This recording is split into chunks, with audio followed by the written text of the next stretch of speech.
الحمد لله رب العالمين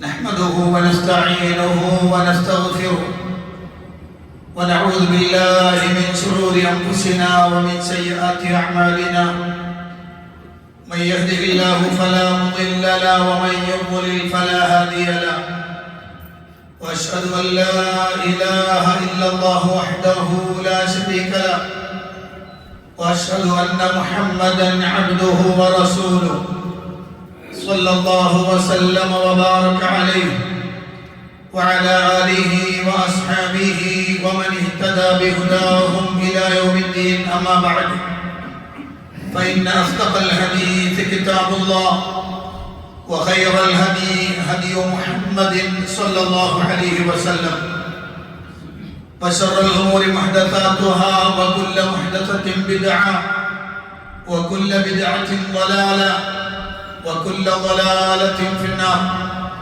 فقد قال الله سبحانه وتعالى في محكم تنزيل أعوذ بالله من الشيطان الرجيم يا أيها الناس اتقوا ربكم الذي خلقكم من نفس واحدة وخلق منها زوجها وبث منهما رجالا كثيرا ونساء واتقوا الله الذي تساءلون به والأرحام إن الله كان عليكم رقيبا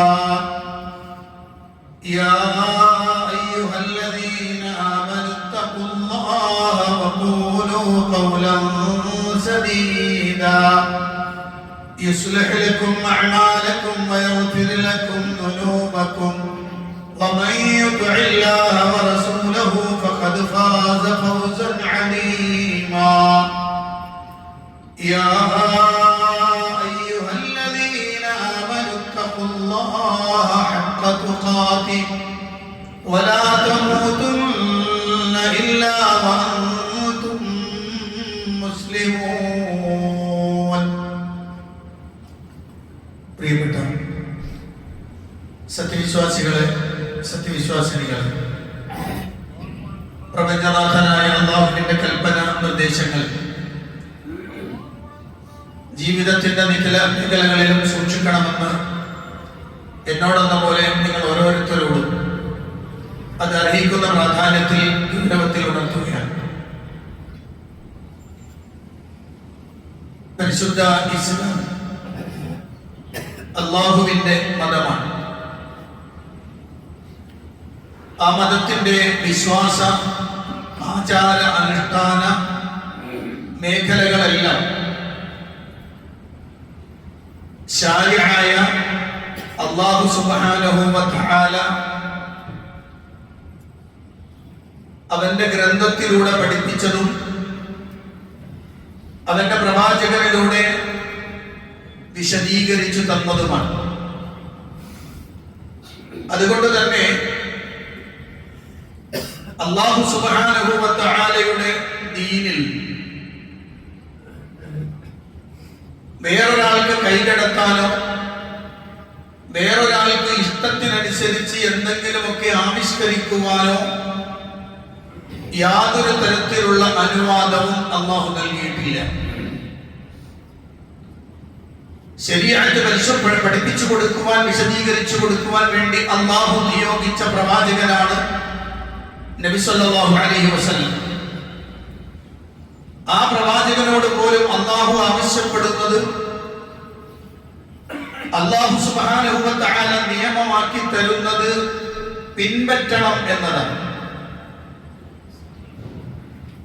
പ്രവാചകൻ സല്ലല്ലാഹു അലൈഹി വസല്ലമക്ക് പോലും മതത്തിൽ എന്തെങ്കിലും ഒന്ന് തീരുമാനിക്കാനുള്ള അവകാശം അല്ലാഹു നൽകിയിട്ടില്ല. പരിശുദ്ധ ഖുർആനിൽ അല്ലാഹു സുബ്ഹാനഹു വ തആല സൂറത്ത് ജാസിയയുടെ 18-19 വചനങ്ങളിൽ അല്ലാഹു സുബ്ഹാനഹു വ തആല പറയുന്നത് ثم جعلناك على شريعة من الأمر فاتبعها ولا تتبع أهواء الذين لا يعلمون ثم جعلناك على شريعة من الأمر നബിയെ പിന്നീട് നിന്നെ നാം മതകാര്യത്തെ സംബന്ധിച്ച് ഒരു തെളിഞ്ഞ മാർഗത്തിലാക്കിയിരിക്കുന്നു. അതുകൊണ്ട് ആകയാൽ നീ അതിനെ പിൻപറ്റിക്കൊള്ളുക. വലാ തത്തബിഅ അഹ്വാഅ അല്ലദീന ലാ യഅലമൂൻ അറിവില്ലാത്തവരുടെ ഇച്ഛകളെ നീ പിൻപറ്റരുത്. ഇന്നഹും ലൻ യുഗ്നൂ അൻക മിനല്ലാഹി ശൈആ കാരണം നിശ്ചയമായും അല്ലാഹുവിങ്കൽ നിന്ന് യാതൊരു കാര്യത്തിലും അവർ നിനക്ക് ഉപകരിക്കുന്നതേയല്ല. വഇന്നൽ ളാലിമീന ബഅ്ദുഹും ഔലിയാഉ ബഅ്ദിൻ അക്രമകാരികൾ ആവട്ടെ തമ്മിൽ ചിലരുടെ ബന്ധുക്കളാകുന്നു. വല്ലാഹു വലിയുൽ മുത്തഖീൻ അല്ലാഹു ആവട്ടെ ഭയഭക്തരുടെ ബന്ധുവുമാണ്. ഈ രണ്ട് ആയത്തുകളിൽ അല്ലാഹു സുബ്ഹാനഹു വ തആല വളരെ കൃത്യമായി പ്രവാചകൻ സല്ലല്ലാഹു അലൈഹി വസല്ലമയോട് പറയുന്നത്, നബിയെ നിങ്ങൾക്ക് നാം ഇറക്കി തന്നിരിക്കുന്ന മത നിയമങ്ങൾ, മതകാര്യങ്ങൾ അതിനെ നീ തന്നെ പിൻപറ്റണം. പ്രവാചകന്റെ തന്നെ ഇത്തിബാ ആണെങ്കിൽ വേറൊരാൾക്ക് മതത്തിൽ വേറെന്തെങ്കിലും കൂട്ടിച്ചേർക്കാൻ പറ്റുമോ?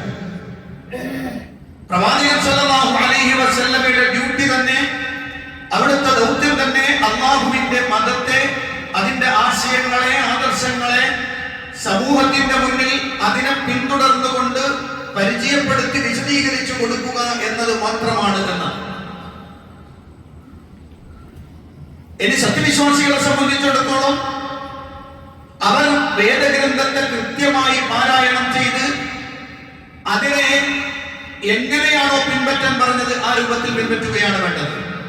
പരിശുദ്ധ ഖുർആൻ സൂറ അൽ-ബഖറയുടെ 121-ാമത്തെ വചനത്തിൽ അല്ലാഹു പറയുന്നത്, അല്ലദീന ആതൈനാഹുൽ കിതാബ യത്ലൂനഹു ഹഖ തിലാവതിഹി ഉലൈക യുമിനൂന ബിഹി വമൻ യക്ഫുർ ബിഹി ഫൗലൈക ഹുമുൽ ഖാസിറൂൻ.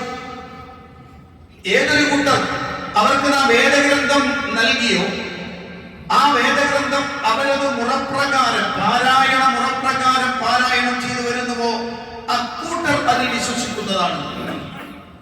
പരിശുദ്ധ ഖുർആനിന്റെ മുറപ്രകാരം പാരായണം ചെയ്യുന്നവർ അതിൽ വിശ്വസിക്കുന്നവരാണ്. ആരതിനെ അവിശ്വസിക്കുന്നുവോ അക്കൂട്ടർ തന്നെയാണ് നഷ്ടക്കാർ എന്ന അല്ലാഹുവിന്റെ ഖുർആൻ. അപ്പൊ ഈ ആയത്തിൽ അല്ലാഹു സുബ്ഹാനഹു വ തആല പറഞ്ഞ വിഷയം എന്താ? ആ ആയത്ത് വിശദീകരിക്കുമ്പോൾ പണ്ഡിത ലോകം പറഞ്ഞത് നമുക്ക് കാണാം, യത്തബിഊനഹു ഹഖ്ഖ ഇത്തിബാഇഹി വയഅമലൂന ബിഹി ഹഖ്ഖ അമലിഹി. ഖുർആൻ മുറപ്രകാരം പാരായണം ചെയ്യാന്ന് പറഞ്ഞാൽ യത്തബിഊനഹു ഹഖ്ഖ ഇത്തിബാഇഹി, അതിനെ എങ്ങനെയാണോ പിൻപറ്റുവാൻ കൽപ്പിക്കപ്പെട്ടത് അതിന്റെ മുറയനുസരിച്ച് പിൻപറ്റുക. വയഅമലൂന ബിഹി ഹഖ്ഖ അമലിഹി, എങ്ങനെയാണോ ആ ഖുർആൻ അനുസരിച്ച് പ്രവർത്തിക്കാൻ പറഞ്ഞത് അതിന്റെ മുറപ്രകാരം പ്രവർത്തിക്കുക. ഇതാണ് അതിന്റെ അർത്ഥം. അപ്പൊ പരിശുദ്ധ ഖുർആൻ ഇത്തിബാ ചെയ്യാനും അമൽ ചെയ്യാനും എങ്ങനെയാണോ പഠിപ്പിക്കപ്പെട്ടത് അങ്ങനെ ചെയ്തോളണമെന്ന വിശ്വാസ സമൂഹം വിശ്വസിക്കുന്നവർ ഡ്യൂട്ടി അതാണ്. നബി തങ്ങളുടെ ഡ്യൂട്ടി ഇത്തിബാ ചെയ്യണം. നബി സല്ലല്ലാഹു അലൈഹി വസല്ലം അത് വിശദീകരിച്ചു കൊടുക്കണം. വിശ്വാസികളാണോ അവർ ഖുർആനിനെ ഇത്തിബാ ചെയ്യണം, ഖുർആൻ അനുസരിച്ച് അമൽ ചെയ്യണം. ചില ആളുകൾ വാദിച്ചിരുന്നു, ഞങ്ങള് അല്ലാഹുവിനെ ഇഷ്ടപ്പെടുന്നവരാണ്. ഇബ്നു ജുറൈജ് റഹിമഹുല്ലാഹ് തഫ്സീർ രേഖപ്പെടുത്തി, ഇമാം ബുഖാരിയെ പോലുള്ള ആളുകൾ രേഖപ്പെടുത്തിയ തഫ്സീറിൽ കാണാം. അതേ പറയാണ്, കാന ഖൗമുൻ യസ്ഉമൂന അന്നഹും യുഹിബ്ബൂന അല്ലാഹ്. ഒരു സമൂഹം ഉണ്ടായിരുന്നു, അവർ വാദിക്കുന്നത് ഞങ്ങൾ അല്ലാഹുവിനെ ഇഷ്ടപ്പെടുന്നു എന്നാണ്. യഖൂലൂന, അവർ പറയും, ഇന്നാ നുഹിബ്ബു റബ്ബന, ഞങ്ങളുടെ റബ്ബിനെ ഇഷ്ടപ്പെടുന്നു എന്നവർ പറയും. فأمرهم الله أن يتبعوا محمدا صلى الله عليه وسلم. അപ്പോൾ അല്ലാഹു അവരോട് കൽപ്പിച്ചത് നിങ്ങൾ മുഹമ്മദ് നബിയെ പിൻപറ്റണം എന്നാണ്. وجعل اتباع محمد علما لحبه. നബി സല്ലല്ലാഹു അലൈഹി വസല്ലമയെ പിൻപറ്റുക എന്നത് അല്ലാഹുവിനെ ഇഷ്ടപ്പെടുന്നതിന്റെ അടയാളമാക്കി അല്ലാഹു സുബ്ഹാനഹു വ തആല പ്രഖ്യാപിക്കുകയും ചെയ്തു, ഖുൽ ഇൻ കുൻതും തുഹിബ്ബൂനല്ലാഹ് ഫത്തബിഊനി യുഹിബ്ബുകുമുല്ലാഹ്. വിശുദ്ധ ഖുർആൻ വചനം. അപ്പൊ പ്രവാചകൻ സല്ലല്ലാഹു അലൈഹി വസല്ലമയെ ഇത്തിബാ ചെയ്യണം. നബിതങ്ങൾ അല്ലാഹു പറഞ്ഞ ശരീഅത്ത് ഇത്തിബാ ചെയ്യണം. വിശ്വാസികൾ പ്രവാചകനെ ഇത്തിബാ ചെയ്തുകൊണ്ട് ഖുർആൻ എങ്ങനെയാണോ പാരായണം ചെയ്യേണ്ടത്, എങ്ങനെയാണോ ഇത്തിബാ ചെയ്യേണ്ടത്, എങ്ങനെയാണോ അമൽ ചെയ്യേണ്ടത് അനുസരിച്ച് ചെയ്യണം. ഇനി മുസ്ലിം സമുദായത്തിന് എന്തെങ്കിലും അഭിപ്രായ വ്യത്യാസങ്ങൾ വന്നാലോ, മുസ്ലിം സമുദായത്തെ സംബന്ധിച്ചിടത്തോളം അവരുടെ വിശ്വാസ കർമ്മ ആചാര അനുഷ്ഠാന മേഖലകളിൽ എവിടെയെങ്കിലും എന്തെങ്കിലും തർക്കങ്ങൾ ഉടലെടുത്താലോ, ആ തർക്കങ്ങൾ ഉടലെടുത്താൽ അത് പരിഹരിക്കാനുള്ള ഫോർമുലയും അല്ലാഹുവിന്റെ ഖുർആൻ പറഞ്ഞു, ഫൈൻ തനാസഅതും ഫീ ശൈഇൻ ഫറുദ്ദൂഹു ഇലല്ലാഹി വറസൂൽ ഇൻ കുൻതും തുഅ്മിനൂന ബില്ലാഹി വൽ യൗമിൽ ആഖിർ ദാലിക ഖൈറുൻ വഅഹ്സനു തഅ്വീല.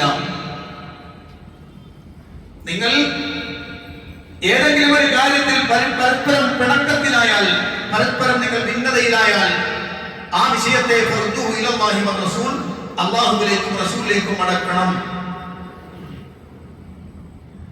എന്താണ് ഇതിന്റെ അർത്ഥം?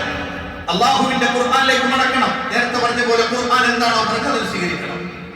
റസൂലുള്ളാഹിയിലേക്ക് മടക്കണം എന്ന് പറഞ്ഞാൽ നബി സല്ലല്ലാഹു അലൈഹി വസല്ലം ജീവിച്ചിരിക്കുമ്പോൾ പ്രവാചകൻ സല്ലല്ലാഹു അലൈഹി വസല്ലമയുടെ കൽപ്പനകളും നിരോധനങ്ങളും എന്താണോ എന്ന് ചോദിച്ച് മനസ്സിലാക്കി അതിനെ പരിഹാരം കണ്ടെത്തണം. നബിതങ്ങൾ വഫാത്തായാലോ, നബിതങ്ങൾ വഫാത്തായാലും അപ്പോൾ വേണ്ടത് പ്രവാചകന്റെ ഖബറിന്റെ അടുത്ത് പോയി നബി എങ്ങനെ തർക്കമുണ്ട് അതുകൊണ്ട് നിങ്ങൾ പരിഹരിച്ചണമെന്ന് പറയലാണോ? അല്ല. പിന്നെന്താ വേണ്ടത്? അതുകൊണ്ടാണ് പണ്ഡിതന്മാർ രേഖപ്പെടുത്തി,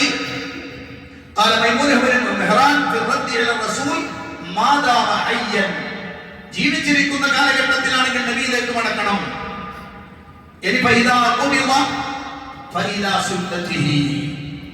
പ്രവാചകൻ വഫാത്തായി കഴിഞ്ഞാൽ പിന്നെ അവിടുത്തെ സുന്നത്തിലേക്ക് മടക്കണം എന്നതാണ് പൊതു നിയമം. അതാണ് മുസ്ലിം സമുദായത്തിന് അല്ലാഹുവിന്റെ ഖുർആൻ വെച്ച് തന്നിരിക്കുന്ന ഫോർമുല. ഇതിങ്ങനെ കൃത്യമായി നടന്നു വന്നിരുന്നു. മുസ്ലിം സമുദായം വ്യാപകമായി പല നാടുകളിലേക്ക് വ്യാപിച്ചു, പല പ്രദേശങ്ങളിലേക്ക് എത്തി.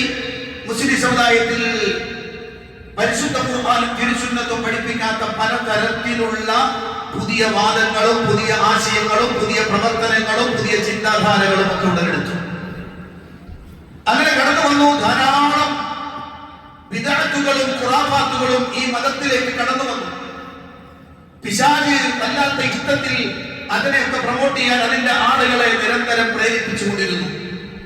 അങ്ങനെ മുസ്ലിം സമുദായത്തിൽ സുന്നത്തുകൾ ഇല്ലാതാക്കപ്പെടുകയും അതിന്റെ മേലെ ബിദ്അത്തുകൾ സ്ഥാനം പിടിക്കുകയും ചെയ്തു എന്നാണ് മഹാനായ ഇബ്നു അബ്ബാസ് റളിയല്ലാഹു അൻഹു പറഞ്ഞൊരു വാക്കുണ്ട്, യഅതി അലന്നാസി ആമൻ ഇല്ല അഹ്ദഥു ഫീഹി ബിദ്അ വഅമാതു സുന്ന ഹത്താ തഹിയൽ ബിദ്അ വതമൂതു സുനൻ. അബ്ദുല്ലാഹി ഇബ്നു അബ്ബാസ് റളിയല്ലാഹു അൻഹു പറഞ്ഞ വാക്കാണ്. വിശ്വാസ സമൂഹത്തിന്റെ മുസ്ലിം സമുദായത്തിന്റെ ഒരു കാലഘട്ടം വരാനുണ്ട്.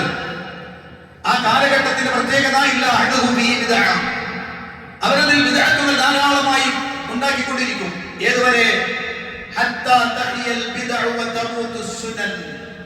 ഒരു ബിദ്അത്ത് ഉണ്ടാകുമ്പോൾ ഒരു സുന്നത്ത് മരിക്കും. അങ്ങനെ ബിദ്അത്തുകൾ സജീവമാവുകയും സുന്നത്തുകൾ മരിക്കുകയും ചെയ്യുന്ന ഒരു കാലഘട്ടം ഉണ്ടാകുമെന്ന് അബ്ദുല്ലാഹി ഇബ്നു അബ്ബാസ് റളിയല്ലാഹു അൻഹു പഠിപ്പിക്കുകയാണ്. പ്രിയപ്പെട്ട സഹോദരന്മാരെ, സഹോദരിമാരെ, യഥാർത്ഥത്തിൽ അത്തരമൊരു കാലഘട്ടത്തിലൂടെയാണ് നമ്മൾ കടന്നു പോകുന്നത്. അത്തരമൊരു കാലഘട്ടം എന്ന് പറഞ്ഞാൽ സുന്നത്തിനെ അത്ര പ്രാധാന്യമായി കാണാതിരിക്കുകയും ബിദ്അത്തുകളെ വലിയ ഗൗരവമുള്ളതായി കാണുകയും ചെയ്ത ഒരു കാലഘട്ടത്തിലൂടെയാണ് നമ്മൾ കടന്നു പോകുന്നത്. ഇന്ന് നമ്മൾ നിൽക്കുന്നത് വെള്ളിയാഴ്ച ദിവസം അഥവാ റജബ് മാസത്തിലെ ആദ്യത്തെ വെള്ളിയാഴ്ചയാണ്. റജബ് മാസം എന്ന് പറയുന്നത് പരിശുദ്ധ ഖുർആൻ അല്ലാഹു സുബ്ഹാനഹു വ തആല മാസം 12 ആണെന്നും 4 എണ്ണം പവിത്രമാണെന്നും പറഞ്ഞ യുദ്ധം നിഷിദ്ധമാക്കപ്പെട്ട മാസങ്ങളിൽ ഒന്നായ റജബ് മാസത്തിലാണ്. എന്നാൽ ഈ റജബുമായി ബന്ധപ്പെട്ടുകൊണ്ട് ധാരാളം ബിദ്അത്തുകൾ നമ്മുടെ സമൂഹത്തിൽ ശക്തമായി വ്യാപിച്ചിട്ടുണ്ട്. വലിയ മതപണ്ഡിതന്മാരെന്ന് വിളിക്കപ്പെടുന്ന ആളുകൾ പോലും ദുർബലവും നിർമ്മിതവുമായ ഹദീസുകൾ എടുത്തുദ്ധരിച്ചുകൊണ്ട് സാധാരണക്കാരെ ബിദ്അത്തിലേക്ക് ഖുറാഫാത്തുകളിലേക്ക് ക്ഷണിച്ചുകൊണ്ടിരിക്കുന്ന വല്ലാത്തൊരു കാലമാണിത്. കയ്യിൽ കിട്ടിയവനൊക്കെ വ്ലോഗുമായി ഇറങ്ങി തന്റെ മുന്നിൽ ഒരു മൈക്കും ഒരു ക്യാമറയും ഉണ്ടെങ്കിൽ എന്ത് വിട്ടിത്തും വിളിച്ചു പറയാവുന്ന തരത്തിലേക്ക് മതപ്രബോധനത്തിന്റെ വഴലിന്റെ മേഖലകൾ മാറിപ്പോയി. ഇത് വല്ലാത്ത ദുരന്തമാണ്. അതിൽപ്പെട്ട കുറെ സംഗതികളാണ് നമ്മുടെ സമൂഹത്തിൽ പ്രകടമായിക്കൊണ്ടിരിക്കുന്നത്. റജബുമായി ബന്ധപ്പെട്ടുകൊണ്ട് അതിന് പ്രത്യേകതയുണ്ടോ? ആ റജബിലെ പ്രത്യേകമായ ദിവസങ്ങൾ പ്രത്യേകതയുള്ളതാണോ? റജബിൽ എന്തെങ്കിലും അമൽ പ്രത്യേകമായി ചെയ്യാൻ അല്ലാഹുവിന്റെ റസൂൽ കൽപ്പിച്ചിട്ടുണ്ടോ? ഈ ഒരു പരിശോധന നമ്മൾ നടത്തുമ്പോൾ റജബുമായി ബന്ധപ്പെട്ട് ഇബ്നു ഹജർ അസ്ഖലാനി റഹിമഹുല്ലാഹ് അദ്ദേഹം ക്രോഡീകരിച്ച ഒരു ഗ്രന്ഥത്തിൽ 11 ഹദീസുകൾ, ഇതിന്റെ പേരിൽ ദുർബലമായ ഹദീസുകളും 21 ഹദീസുകൾ എന്ന പേരിൽ നിർമ്മിക്കപ്പെട്ട 21 തന്റെ ഗ്രന്ഥത്തിൽ അദ്ദേഹം രേഖപ്പെടുത്തി. എന്ന് പറഞ്ഞാൽ സമൂഹത്തിന്റെ മുന്നിൽ ഇത് ബോധ്യപ്പെടുത്താൻ വേണ്ടി ഒരൊറ്റ വിഷയത്തിന് 11 ദുർബലമായതും 21 നിർമ്മിതമായതുമായ ഹദീസുകൾ. എന്നതിൽ ഓരോന്നും ഇവിടുന്ന് പറയാനുള്ള സമയം നമുക്കില്ല. യഥാർത്ഥത്തിൽ ഇന്ന് നമ്മുടെ നാട്ടിൽ മുസ്ലിയാക്കന്മാരെന്ന് വിളിക്കപ്പെടുന്ന ആളുകൾ, പണ്ഡിതന്മാരെന്ന് വിളിക്കപ്പെടുന്ന ആളുകൾ പറഞ്ഞുകൊണ്ടിരിക്കുന്നത് ഈ 21, 11, 32ഓളം വരുന്ന ദുർബലവും നിർമ്മിതവുമായ ഹദീസുകളാണ് സമൂഹത്തിന്റെ മുന്നിൽ പ്രചരിപ്പിച്ചുകൊണ്ടിരിക്കുന്നത്. യഥാർത്ഥത്തിൽ റജബിന്റെ പ്രത്യേകത എന്താണ്? റജബിന്റെ പ്രത്യേകത അത് യുദ്ധം നിഷിദ്ധമായ മാസമാണെന്ന് മാത്രമാണ്. അതല്ലാതെ റജബിന്റെ എന്തെങ്കിലും ഒരു പ്രത്യേകത ഉണ്ടോ? ധാരാളം പ്രത്യേകതകൾ പറയും. നമ്മുടെ നാട്ടിലെ ആളുകൾ പറയും റജബ് 27മായി ബന്ധപ്പെട്ടുകൊണ്ടുള്ള റജബ് 27 അതാണ് നബി സല്ലല്ലാഹു അലൈഹി വസല്ലം മിഅ്റാജിന് പോയ രാത്രിയാണ്, അത് ഉൾപ്പെടുന്ന മാസമാണ് റജബ് എന്നാണ്. എന്നാൽ ഒരിക്കലുമല്ല. അങ്ങനെ തഹ്ദീദ് ചെയ്തു പറയാൻ, അങ്ങനെ കൃത്യമാക്കി പറയാൻ ഒരു തെളിവ് നമ്മുടെ കയ്യിലില്ല. റജബ് 27-നാണ് ഇസ്രാ മിഅ്റാജ് ഉണ്ടായത് എന്ന വിഷയത്തെ കുറിച്ച് ചർച്ച ചെയ്യുമ്പോൾ ഇബ്നു ഹജർ അസ്ഖലാനി തന്റെ ഗ്രന്ഥത്തിൽ ഇബ്നു ദഹിയയിൽ നിന്ന് ഉദ്ധരിക്കുന്ന ഒരു സംഗതിയുണ്ട്. അദ്ദേഹം പറഞ്ഞു വദക്കറ ബഅദുൽ ഖിസ്സാസ്, കഥ പറയുന്ന ആളുകൾ അവർ പറഞ്ഞു അന്നൽ ഇസ്രാ കാന ഫി റജബ്, ഇസ്രാ റജബിലാണ് എന്ന് ചില കഥാകാരന്മാർ, കഥ പറയുന്ന ആളുകൾ, ചരിത്രം പറയുന്ന ആളുകൾ പറഞ്ഞിട്ടുണ്ട്. അദ്ദേഹം പറഞ്ഞു വദാലിക കദിബുൻ, അത് കളവാണ്, അത് കളവാണ്. കാരണം എന്നാണ് ഇസ്രാ മിഅ്റാജ് ഉണ്ടായത്? അത് റമദാനിലാണെന്നുണ്ട്, റബീഉൽ അവ്വലിലാണെന്നുണ്ട്. പല റിപ്പോർട്ടുകളും ആ വിഷയത്തിൽ വന്നിട്ടുണ്ട്. റജബിലാണെന്ന് മാത്രമായി പറയപ്പെടുന്നത് കളവാണ്, അസുലില്ലാത്തതാണ്. സമൂഹത്തിനിടയിൽ കഥാകാരന്മാർ, കഥ പറയുന്ന ആളുകൾ ഉണ്ടാക്കിയെടുത്തൊരാശയം മാത്രമായിരുന്നു എന്നാണ്. അതുകൊണ്ട് തന്നെ ഈ വിഷയത്തെ കുറിച്ച് പണ്ഡിത ലോകം കൃത്യമായി രേഖപ്പെടുത്തി വെച്ച സംഗതികളുണ്ട്. ഞാനത് പെട്ടെന്ന് പറഞ്ഞു പോകാം. ഈ റജബുമായി ബന്ധപ്പെട്ടുകൊണ്ട് എന്തെങ്കിലും പ്രത്യേകതയുണ്ടോ? ഇബ്നു ഖയ്യിം റഹിമഹുല്ലാഹ്, ഇബ്നു തൈമിയ്യ റഹിമഹുല്ലാഹ്, ഇബ്നു ഹജർ അസ്ഖലാനി, ഇമാം നബവി, അബൂ ശാമ തുടങ്ങുന്ന ധാരാളം പണ്ഡിതന്മാർ കൃത്യമായി ഇതിനെ വിശകലനം ചെയ്ത് വിശദീകരിച്ചു. എന്നിട്ട് അവർ പറഞ്ഞൊരു സംഗതിയുണ്ട്. റജബിന് ഒരു നോമ്പെടുക്കുന്ന സമ്പ്രദായം, റജബിൽ ഒരു പ്രത്യേക നോമ്പ്, അതിനാണ് നമ്മുടെ നാട്ടിൽ പറയാം മിഅ്റാജ് നോമ്പ് എന്ന് പറയാം. മിഅ്റാജ് നോമ്പ്, മിഅ്റാജ് നോമ്പ് എന്ന് പറഞ്ഞുകൊണ്ടൊരു നോമ്പെടുക്കലുണ്ട്. തിങ്കളും വ്യാഴവും നോമ്പ് സുന്നത്താണ്, ഇവനെടുക്കൂല. എല്ലാ മാസവും 13, 14, 15 നോമ്പുണ്ട്, ഇവൻ കണിശമായിട്ട് അത് എടുക്കാൻ നിൽക്കൂല. കാരണം സുന്നത്തില്ല, സുന്നത്ത് മരിച്ച്. പിന്നെന്താണ് ബിദ്അത്ത്? റജബ് 27 മിഅ്റാജ് നോമ്പ് അല്ലാത്ത നോമ്പാണ്, എല്ലാവരും എടുക്കണം. എന്തൊക്കെയാണ് അതിന്റെ പേരിൽ പറഞ്ഞുകൊണ്ടിരിക്കുന്ന ധാരാളം കഥകളും ധാരാളം ഉദ്ധരണികളും ഒക്കെയായി കളം നിറയുന്ന പണ്ഡിതന്മാരുണ്ട്. എന്നാൽ ഈ വിഷയം കൃത്യമായി പഠിപ്പിച്ചു തന്ന് തബീനുൽ അജബ്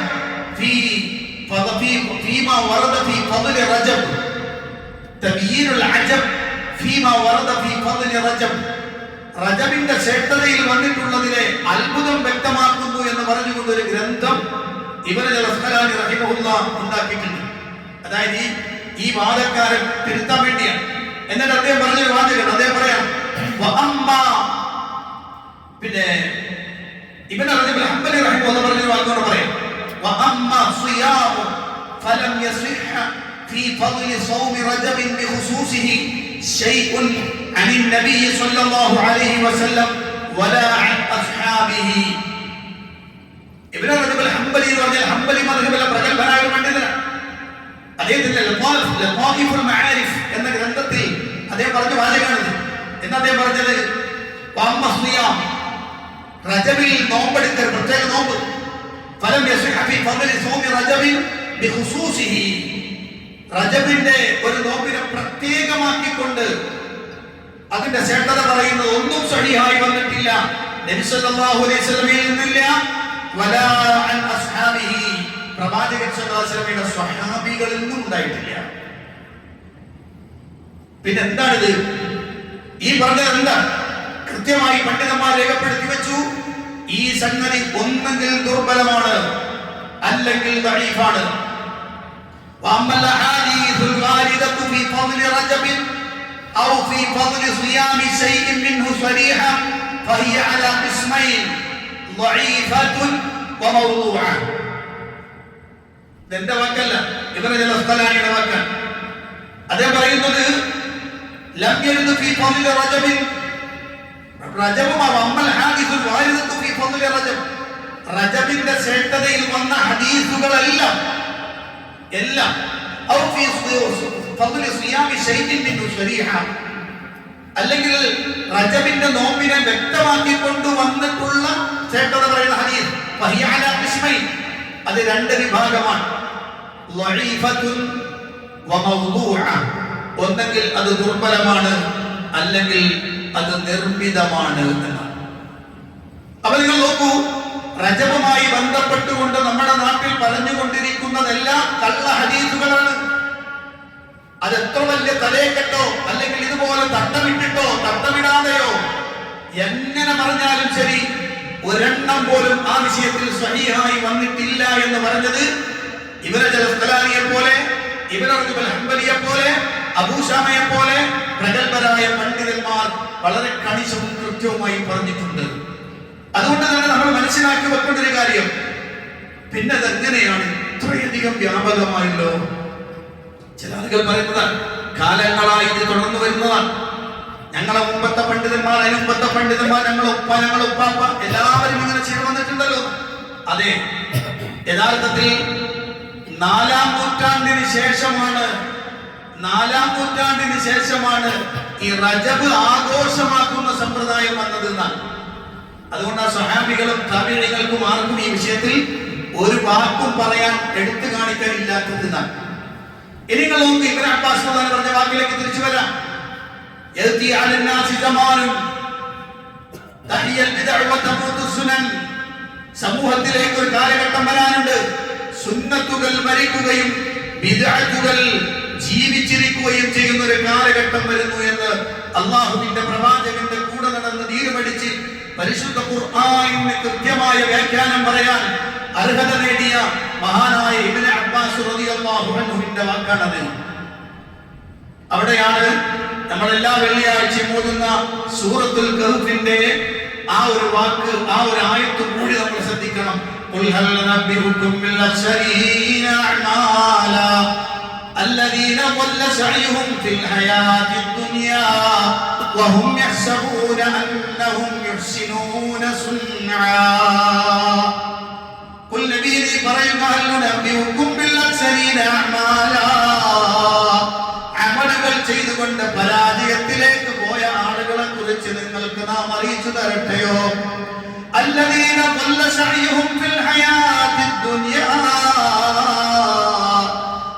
ലോകത്തെ അവരുടെ പ്രയത്നങ്ങളെ വൃഥാവിലാക്കി കളഞ്ഞ ആളുകളാണ്.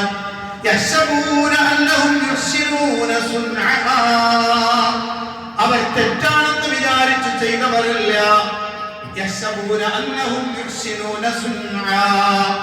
നല്ല പ്രവർത്തികളാണ് തങ്ങൾ ചെയ്യുന്നതെന്ന് വിചാരിച്ചുകൊണ്ട് ധാരാളം പ്രവർത്തികൾ ചെയ്തുകൊണ്ട് ദുനിയാവിലെ പ്രയത്നങ്ങൾ വൃഥാവിലാക്കി കളഞ്ഞ ആളുകളാണ് എന്ന് അല്ലാഹുവിന്റെ ഖുർആൻ.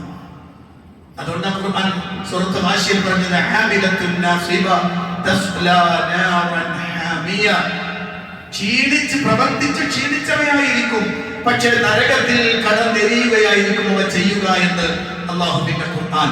അതുകൊണ്ട് പ്രിയപ്പെട്ടവരെ, അല്ലാഹുവിന്റെ ഖുർആൻ പ്രവാചകന്റെ ചര്യയിൽ പഠിപ്പിച്ച പ്രത്യേകതകളും പ്രാധാന്യങ്ങളും ശ്രദ്ധതകളും മനസ്സിലാക്കുകയും അതോടൊപ്പം തന്നെ അവിടെ എന്താണോ കൽപ്പിച്ചതനുസരിച്ച് പ്രവർത്തിക്കുകയും ചെയ്യണം. അള്ളാഹു അനുഗ്രഹിക്കുമാറാകട്ടെ. അൽഹംദുലില്ലാഹി റബ്ബിൽ ആലമീൻ അസ്സലാത്തു വസ്സലാമു അലാ അശ്റഫിൽ അംബിയാഇ വൽ മുർസലീൻ നബിയ്യിനാ അൽ ഹബീബ് മുഹമ്മദിൻ സ്വല്ലല്ലാഹു അലൈഹി വസല്ലം വഅലാ ആലിഹി വസഹ്ബിഹി വമൻ തബിഅഹും ബിഇഹ്സാൻ ഇലാ യൗമിദ്ദീൻ. അമ്മാ ബഅദ് ഇത്തഖുല്ലാഹ ഇബാദല്ലാഹ്. പ്രിയപ്പെട്ട സത്യവിശ്വാസികളെ, വിശ്വാസിനികളെ, അല്ലാഹുവിന്റെ കൽപ്പനകൾക്കനുസരിച്ച് ജീവിക്കണമെന്ന് ഒരിക്കൽ കൂടി എന്നോടും നിങ്ങളോടും ഉണർത്തുകയാണ്. നേരത്തെ നാം സൂചിപ്പിച്ചതുപോലെ ഓരോ സമയത്തിനും ഓരോ കാലത്തിനും ഓരോ കാര്യങ്ങൾക്കും ശ്രേഷ്ഠതയുണ്ടോ ഇല്ലേ എന്ന് തീരുമാനിക്കേണ്ടത് അല്ലാഹുവാണ്. അത് നമുക്ക് പറഞ്ഞു തരേണ്ടത് അല്ലാഹുവിന്റെ ഹബീബ് സല്ലല്ലാഹു അലൈഹി വസല്ലമയാണ്. ഇസ്രാ മിഅ്റാജിന് പ്രത്യേകതയുണ്ട്. കാരണം അത്ഭുതകരമായ ഒരു പ്രവൃത്തി നടന്നതാണത്. പക്ഷേ ആ ഇസ്രാ മിഅ്റാജ് അല്ലാഹുവിന്റെ റസൂൽ സല്ലല്ലാഹു അലൈഹി വസല്ലമക്ക് ഉണ്ടായതാണെങ്കിൽ ആ ഉണ്ടായ ആൾ അതിനുശേഷം വരുന്ന വർഷങ്ങളിൽ ഇങ്ങനെ ഒരു നോമ്പെടുക്കുകയോ ഒരു ആചരണം നടത്തുകയോ ചെയ്തിരുന്നില്ല. കാരണം ഇസ്രാ മിഅ്റാജ് അത്ഭുതകരമാണ്, വലിയ സംഭവം തന്നെയാണ്. പക്ഷേ അതിനെ അങ്ങനെ ബഹുമാനിക്കണമെന്നതേ പറഞ്ഞിട്ടുള്ളൂ. പ്രത്യേകം ഇബാദത്ത് എടുക്കുന്നതിനെ കുറിച്ച് പറഞ്ഞിട്ടില്ല. ലൈലത്തുൽ ഖദർ അത്ഭുതമാണ്, വലിയ പ്രത്യേകതയുള്ള രാത്രിയാണ്. പക്ഷേ ആ രാത്രി എങ്ങനെ വേണം, അതിന് കൃത്യമായ നിർദ്ദേശം അല്ലാഹുവിന്റെ റസൂൽ സ്വല്ലല്ലാഹു അലൈഹി വസല്ലം പറഞ്ഞു. മൻ സ്വമ ലൈലത്തുൽ ഖദ്രി ഈമാനൻ വഹ്തിസാബൻ ഗുഫിറ ലഹു മാ തഖദ്ദമ മിൻ ദംബി. മാത്രമല്ല ലൈലത്തുൽ ഖദ്ർ ആയാൽ എന്തു പറയണം? അല്ലാഹുമ്മ ഇന്നക അഫ്വുൻ തുഹിബ്ബുൽ അഫ്വ ഫഅഫു അന്നി. പ്രാർത്ഥന വേണം, ഇഅ്തികാഫ് വേണം. ഇതെല്ലാം അല്ലാഹുവിന്റെ ഖുർആൻ പ്രവാചകന്റെ ചര്യയിൽ പറഞ്ഞു. ഇങ്ങനെ നോക്കിയാൽ ഓരോ സമയത്തെയും സന്ദർഭത്തെയും എങ്ങനെയാണ് ബഹുമാനിക്കേണ്ടത് എന്ന് പറഞ്ഞ രൂപത്തിൽ ബഹുമാനിക്കാൻ പാടുള്ളൂ. അതിനപ്പുറത്തേക്ക് കടന്നാൽ അത് ബഹുമാനമല്ല, അത് അനാദരവും നാളെ റബ്ബിന്റെ അടുത്ത് ശിക്ഷ കിട്ടുന്നതുമായി മാറും. അപ്പൊ നോമ്പെടുത്ത ശിക്ഷ കിട്ടുമോ? നോമ്പ് എന്ന നിലക്കല്ല ശിക്ഷ, കൽപ്പനക്ക് ധിക്കാരം പ്രവർത്തിച്ചു എന്ന നിലക്കാണ് ശിക്ഷ. മഹാനായ താബിഈൻ പ്രധാനിയായ സഈദ് ഇബ്നു മുസയ്യിബ് റളിയല്ലാഹു അൻഹു പള്ളിയിൽ ഇരിക്കുകയാണ്. സുബഹിന്റെ സമയമാണ്. ഒരാൾ പള്ളിയിലേക്ക് കയറി വന്നു. സുബഹിക്ക് എത്ര റക്അത്ത് നിസ്കരിക്കണം? 2 റക്അത്ത് നിസ്കരിക്കണം. അതെങ്ങനെ നിസ്കരിക്കണം? എങ്ങനെ നിസ്കരിക്കണം? സ്പീഡിലാണ് നിസ്കരിക്കേണ്ടത്, ചുരുക്കി നിസ്കരിക്കണം എന്നാണ്. ഒരാളിങ്ങനെ 2 റക്അത്ത് അയാൾ നിസ്കരിക്കാൻ ധാരാളം നിസ്കരിക്കുന്നു. നമസ്കാരം തന്നെ റുക്കൂഉം സുജൂദും ഒക്കെ വർദ്ധിപ്പിച്ചുകൊണ്ട് നിസ്കരിക്കണം. നിസ്കാരം കഴിഞ്ഞപ്പോ താബിഈകളിൽ പ്രധാനിയായ സഈദ് ഇബ്നു മുസയ്യിബ് റളിയല്ലാഹു അൻഹു ചോദിച്ചു, ഇതെന്താ നിസ്കാരം? ഉടനെ അദ്ദേഹം തിരിച്ചു ചോദിച്ചു, ഞാൻ നിസ്കരിച്ചതിന്റെ പേരിൽ അല്ലാഹു എന്നെ ശിക്ഷിക്കും? എന്നും പല ആളുകൾ ചോദിക്കുന്ന, ഞാൻ നിസ്കരിച്ചതിന്റെ പേരിൽ അല്ലാഹു എന്നെ ശിക്ഷിക്കും? അദ്ദേഹം പറഞ്ഞില്ല, ഇല്ല, നിസ്കരിച്ചതല്ല ശിക്ഷ. വലാകി യുഅദിബുക അലാ ഖിലാഫി സുന്നah. നീ ചെയ്തത് പ്രവാചക ചര്യയ്ക്ക് വിരുദ്ധമാണ്. പ്രവാചക ചര്യയ്ക്ക് വിരുദ്ധം പ്രവർത്തിച്ചതിനാണ് ശിക്ഷ. അപ്പൊ റജബ് 27 നോമ്പെടുത്താൽ ശിക്ഷ കിട്ടുമെന്ന് ചോദിച്ചാൽ നോമ്പിനല്ല ശിക്ഷ. അല്ലാഹുവിന്റെ റസൂൽ സ്വല്ലല്ലാഹു അലൈഹി വസല്ലം പഠിപ്പിക്കാത്തൊരു കാര്യം ചെയ്തു എന്നതിനാണ് ശിക്ഷ. അതുകൊണ്ട് രാവിലെ മുതൽ വൈകുന്നേരം വരെ പട്ടിണിയിരുന്ന് കൂലി വാങ്ങുന്നതിന് പകരം ശിക്ഷ വാങ്ങാൻ നിൽക്കരുത്. അല്ലാഹു കാത്ത് രക്ഷിക്കുമാറാവട്ടെ. കാരണം ദീൻ നമ്മുടെ ഇഷ്ടമല്ല, അല്ലാഹുവിന്റെ തീരുമാനമാണ്, അല്ലാഹുവിന്റെ നിയമമാണ്, പ്രവാചകന്റെ ചര്യയാണ്. അതല്ലാത്ത രൂപത്തിലേക്ക് പോയാൽ നമ്മൾ വിചാരിക്കുന്ന നന്മയാണെങ്കിൽ പക്ഷെ അള്ളാഹിന്റെ അടുത്ത് തിന്മയായിട്ടായിരിക്കും രേഖപ്പെടുത്തുക. അതുകൊണ്ട് സൂക്ഷിക്കണം. നിങ്ങൾക്ക് പരിചയമുള്ള ആളുകൾ അത്തരം പ്രവൃത്തി ചെയ്യുന്നുണ്ടെങ്കിൽ അവർക്ക് അത് ബോധ്യപ്പെടുത്തി കൊടുക്കേണ്ട ബാധ്യത ഓരോരുത്തർക്കും ഉണ്ട് എന്ന് കൂടി ഉണർത്തുന്നു. അള്ളാഹു അനുഗ്രഹിക്കുമാറാവട്ടെ.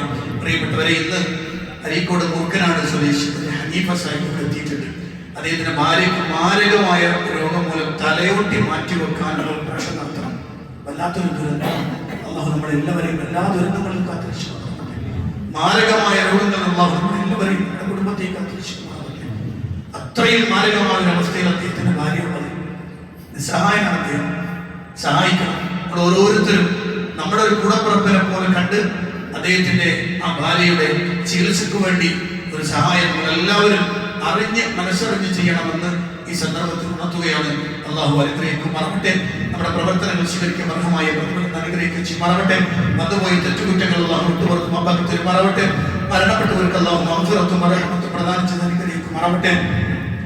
اللهم اغفر للمؤمنين والمؤمنات المسلمين والمسلمات الأحياء منهم والأموات إنك مجيب الدعوات وقاضي الحاجات.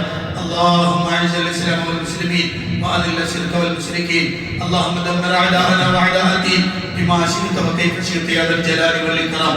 ربنا تقبل منا إنك أنت السميع العليم وتب علينا إنك أنت التواب الرحيم. آمين برحمتك يا أرحم الراحمين والحمد لله رب العالمين.